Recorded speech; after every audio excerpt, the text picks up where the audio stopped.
ఏపీలో వరుసగా ఆలయాలకు సంబంధించిన విషయాలు పెద్ద ఎత్తున రాద్ధాంతం జరుగుతున్నాయి. ఇప్పటికే తిరుమల తిరుపతి వెంకటేశ్వర స్వామికి సంబంధించినటువంటి మహాప్రసాదం లడ్డు వివాదం కొనసాగుతూ ఉండగా రాజకీయంగా ప్రకంపన రేపుతూ ఉండగా మరో చోట ఇటువంటి ఘటన చోటు చేసుకుంది. అనంతపురం జిల్లాలో దారుణం జరిగింది.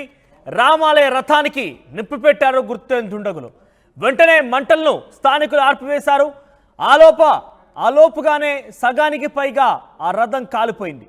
ప్రస్తుతం పోలీసులు అక్కడికి చేరుకొని ఘటనా స్థలిని పరిశీలిస్తున్నారు. కీలక అంశాలని సేకరించారు.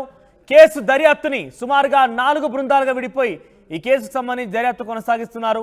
కనేకల్ మండలం హనకాన హాల్లో ఘటన చోటు చేసుకుంది.